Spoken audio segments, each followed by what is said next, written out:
Hello বন্ধুরা, কেমন আছো তোমরা সবাই? আশা করছি তোমরা সবাই খুব ভালো আছো। তো আমরাও খুব ভালো আছি। তো আমার নতুন একটা ব্লগে তোমাদের ওয়েলকাম।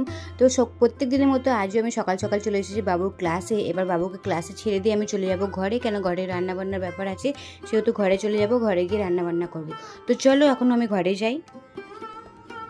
দেখো কড়াইশুঁটি নিয়ে আসা হয়েছিল, কড়াইশুঁটিটা খারাপ হয়ে গেছে, সময়ের অভাবে আর হয়ে ওঠেনি। কেননা পাশে যে একটা আন্টি আছে না, ওই আন্টিটা কড়াইশুঁটি বিক্রি করে। তো অনেকদিন ধরে ভাবছিলাম যে কিনবো, আবার ওই কিনবো তো ঠিক আছে, ছিলতে আমার টাইম হয়ে ওঠে না। আর এখন অতিরিক্ত ব্যস্ত, দোকানটার পেছনে টাইম দিতে হচ্ছে, এটা এখানে ভাগো ওখানে ভাগো, এটা নিয়ে আসো ওটা নিয়ে আসো, তো অনেকটা টাইম চলে যাচ্ছে। সেই জন্য কড়াইশুঁটিটা ছাড়ানো হয়ে ওঠে। আন্টিকে বলেছিলাম আন্টি একটুখানি ছাড়িয়ে দাও। তো আন্টি ছাড়িয়েছিল। আন্টি আমাকে বলছিল তুই আমাকে আগে থেকে বলে রাখতিস, তো আমি ছাড়িয়ে দিতাম। তো আমার মনে ছিল আমি রাত্রিবেলা দোকান বন্ধ করার সময় ভাবলাম যে কি রান্না করবো, তো তুই পাশে বসে থাকে। তো আমি ভাবলাম যে দেখি কি ভাজি আছে। তো ভাজি দেখি কিছু সেরকম ছিল না, তো ওই জন্য ভাবলাম যে চলো কড়াইশুঁটি নিয়ে আন্টি বলে একটু পনির দিয়ে তরকারিটা বানিয়ে নেওয়া ঠিক আছে।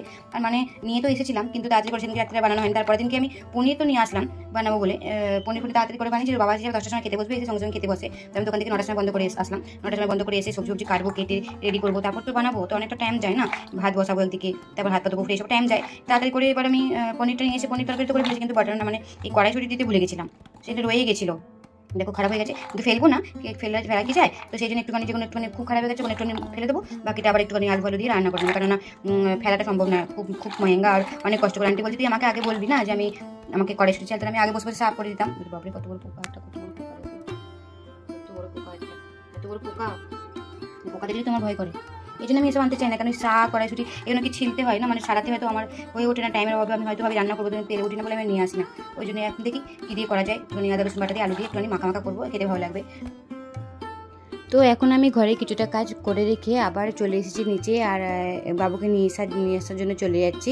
আর বাবুকে নিয়ে আসার পরে আবার যেটুকুনি কাজ বাকি আছে, কিছু খাবার রান্না বাকি আছে, সেটা করব। মোটামুটি সবজি কেটে কুটে রেখে এসেছি, আর কিছুটা কাজ গুছিয়ে রেখে এসেছি। আর বাবুকে ক্লাস থেকে নিয়ে এসে, কারণ 9টা বেজে গেছে, ওর ক্লাসের টাইম হয়ে গেছে, ছুটি হওয়ার টাইম। তো নিয়ে এসে তারপর কাজ করব, রান্না করবো। তো আমি দেখো এদিকে রান্না চাপিয়ে দিয়েছি। এদিকে যে আমি মটরগুলো ছাড়িয়ে রেখে গেছিলাম না, সাফ করে রেখেছিলাম না, আর আলু টুলু কেটে রেখেছিলাম, সেইটা দিয়ে আমি একটু তরকারি করেছি। আর এদিকে একটুখানি করেছি, ডিমের কি বলে এটাকে, অমলেট করেছি, ওটাকে কেটে কেটে ওই তরকারির মধ্যে দিয়ে দেবো। তো রান্নাবান্না মোটামুটি সব হয়ে গেছিলো। আর রান্নাবান্না হয়ে যাওয়ার পর বাবুকে খাইয়ে দেয়, আমি খেয়ে, আর আমি এসে গেছি দোকানে। বাবু ঘরে রয়েছে। এখানে আমার ক্যামেরার কাজ চালু আছে, কেননা পুরোনো দোকানে এখনও ক্যামেরা লাগানো বাকি আছে, সেই জন্য সবাই ওই দুজনকে ডাকা হয়েছিল, ওই দাদাদের ডাকা হয়েছিল, কি দাদারা তোমরা তাড়াতাড়ি করে ক্যামেরাটা লাগিয়ে দাও, কেন একটু অসুবিধা হচ্ছে, সেটা ওখানে একা আছে, আর বুঝতে পারছি না কিরম টাইমে আসছে কিরম টাইমে বন্ধ করছে, সেহেতু অসুবিধাটা হয়ে যাচ্ছে। তো ক্যামেরাগুলো পড়ে আছে, কখন কোথায় ভেঙে যাবে, সেই জন্যে এদেরকে ডাকা হয়েছে কি তাড়াতাড়ি করে আসো। এমনিতে ওদের 7 থেকে বাবা ঘরে ছিল, শুক্র শনি রবি 3 দিন আসার কথা ছিল, তো আসেনি, লেট হয়ে গেছে। তো আজকে ওরা এসেছে, চাই না কতটা কি কাজ হবে, তবুও তো তাদের বলবো, আর বলেওছি যে একটু তাড়াতাড়ি করে কাজটা শেষ করো, কারণ আমাকে না খুব প্রেশার এসে যাচ্ছে, চারিদিকটা সামলাতে সামলাতে আমি আর পারছি না, আমাকে বহুত কষ্ট হচ্ছে। তো এদিকে আমার নতুন দোকানে, মানে আমার যে লেডিস পার্লারটা, সেটা কাস্টমার এসেছিলো, আর আমার স্টাফটা আইব্রোস করছিল। আমি আরও উঠিনি, কেন তাকে বলি তুই কর, আমার একটু শরীরটা ভালো লাগছে না। আমি এদিকে বসেছিলাম, আর এদিকে দাদারা কাজ করছিল, দাদা বলছেন তাড়াতাড়ি করো, কাজ কতক্ষণ যাবে আমি জানি না, কত অবধি যাবে। পেটিএমে মেশিন নিয়ে নিয়েছি। পেটিএম কিধর লিখা है? পেটিএমে একটা মেশিন নিয়ে নিয়েছি, হ্যাঁ এদিকে লেখা আছে পেটিএম মেশিনটা, লোকটা দিতে এসেছে। ওই पेटीएम ना, এটা फोनपे मशीन নিয়েছি, এই লোকটা দিতে এসেছে।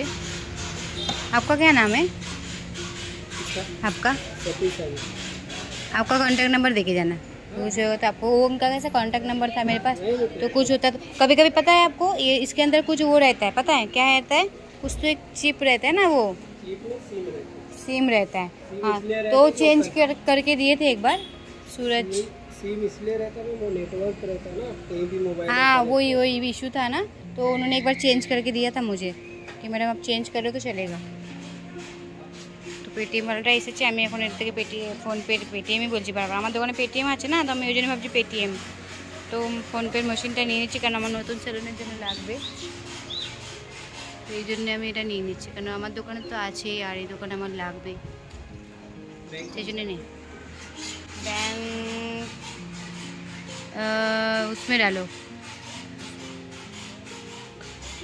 मैं उसमें ना 2 है, कोई ऐसा अगर सोचो अपने हिसाब से कर दे, जीपे अलग फोन पे अलग, तो अलग अलग जाता है बैंक में, दोनों बैंक में जाता है। एक ही बैंक में जाएगा, जो किससे भी कस्टमर एक ही में जाएगा, जो अकाउंट नंबर देंगे उसी में जाएगा। यूनियन बैंक होगा, হ্যাঁ হ্যাঁ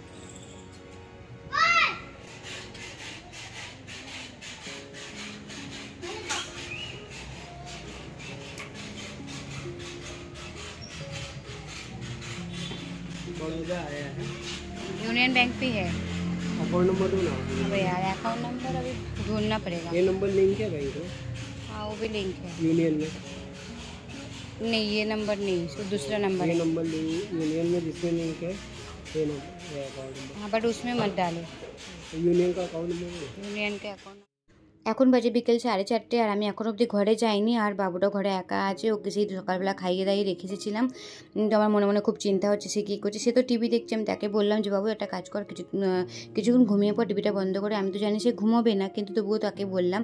জানি না সে কী করছে, আমার তো মনটা ছটফট ছটফট করছে, কেন অনেকক্ষণ ছেড়ে আসলে না খুব ভয় করে আর মনের ভেতর একটা মানে অস্বস্তি বোধ করে। সেই জন্য আমি 2-3 ঘন্টার জন্য ছেড়ে রেখে আসি, ঠিক আছে, কিন্তু 4-5 ঘন্টা 6 ঘন্টা হয়ে গেলে কি বলছি বল, কি বলছিলিস? না না বললে আমি যেতে দেবো না, আগে বল কি বলছিলিস।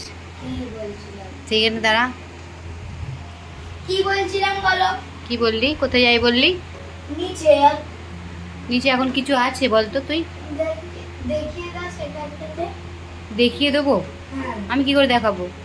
সেখানটাতে কি দেখো? তো আমি তো কি করে দেখাবো, আমাকে বল তো আমি কি করে দেখাবো? গিয়ে ওরা তো কেউ খেলতে দেবে না, এখন 5:30 বেজে গেছে। এখন নেবে নেই, তুই এই বলেছিস আমাকে নেয় না, হ্যাঁ? এখন নেই, কবে থেকে নিচ্ছে? কাল থেকে। ও উনি কাল থেকেই নিল? হ্যাঁ দাঁড়া আমার কথাটা শুনেছে আগে। বলো। কটা অবধি খেলবি? 6:30 বলতো 6:30। 6:30 অবধি খেলবি? হ্যাঁ, যদি 10 মিনিট আগে এগিয়েছে তো কি করব? পুজো করবে। কি করব? পুজো করব, ডান্ডা দিয়ে পুজো করব, তখন দেখবি কি করি। ডান্ডা দিয়ে না, তাহলে বাসন দিয়ে। বাসন দিয়ে পুজো করে? মার খাবি কিন্তু, হ্যাঁ বলে দিলাম। তো এখন হয়ে গেছে সন্ধ্যে 7টা আর আমি আবার দোকানে চলে এসেছি। আর দোকানে একটা হেয়ার কাট ছিল, সেই হেয়ার কাটটা আর হেয়ার স্পাও ছিল, তো হেয়ার স্পার ভিডিওটা করা আছে, এটা পরে দেখছি সময় করে ছাড়বো। আর এখানে আমি কাটিংটা করে দিয়েছি আর বাবুকে নাস্তা করি, আমিও নাস্তা করে চলে এসেছিলাম। আর এখানে কাটিংটা করেছি, এই কাটিংটা তোমাদের সাথে শেয়ার করলাম। কাটিংটা কেমন হয়েছে অবশ্যই জানিও। এইভাবে আমার প্রত্যেক দিনের লাইফস্টাইল চলে, ব্যস্ততার মধ্যে একা হাতে সবটা সামলানো খুব ভারী পড়ে যায়, খুব কষ্টও হয়।